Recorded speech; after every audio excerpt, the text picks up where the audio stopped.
အားလုံးပဲမင်္ဂလာပါဒီကနေ့တင်ဆက်ပေးမိကားကောင်းလေးရဲ့နာမည်ကတော့ဒေဘာဆိုတဲ့ရှာဟီကဘူးရဲ့နောက်ဆုံးထွက်ကားကောင်းပါဇလန်းလေးရဲ့အစမှာတော့မောင်လူချမ်းကဆိုင်ကယ်မောင်းရင်းကားတိုက်ခံရတာကနေစပါတယ်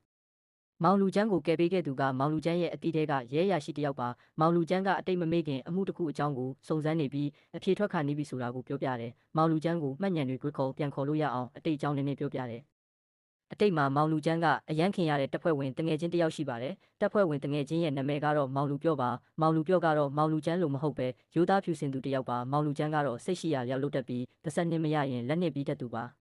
တမျိုးမထင်ပါနဲ့ပါစက်နှစ်ကောင်းကောင်းပြောလို့မရတဲ့လူဆိုးတွေကိုလက်သုံးပြီးချတာကိုပြောတာပါ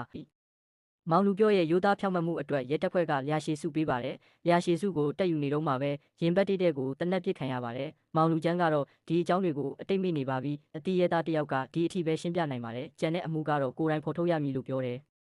မောင်လူချမ်းကတော့ဆက်ပါဖြစ်သွားလဲဆိုတာစုံစမ်းတယ်နဲ့မောင်လူပြော့ကိုတက်ခဲ့တဲ့လက်နက်ကအော်တိုမစ်တပါအဝေးကနေရီမုတ်နှိပ်ပြီးပစ်လို့ရတဲ့တနက်ပါ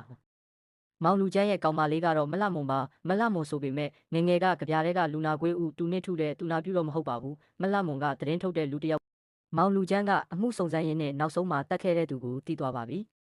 မောင်လူပြော့ကိုတက်ခဲ့တဲ့သူကတော့မောင်လူချမ်းကိုယ်တိုင်ဖြစ်နေတာပါမောင်လူချမ်းကမွေးကျေးဇူးရှိတဲ့လူဆိုးတွေကိုကာကွယ်ပေးတာပါဒါကိုမောင်လူပြော့ကတီးသွားခဲ့ပါတယ်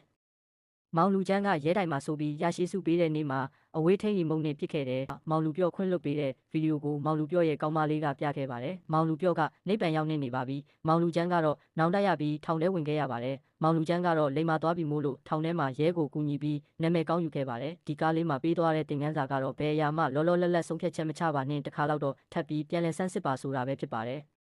မိတ်ဆွေတို့လည်းဘဝမှာနောက်တမရချင်ရင်ဆုံးဖြတ်ချက်တွေမချခင်တခါတော့စစ်ဆေးကြည့်လိုက်ပါအားလုံးကိုကျေးဇူးတင်ပါတယ်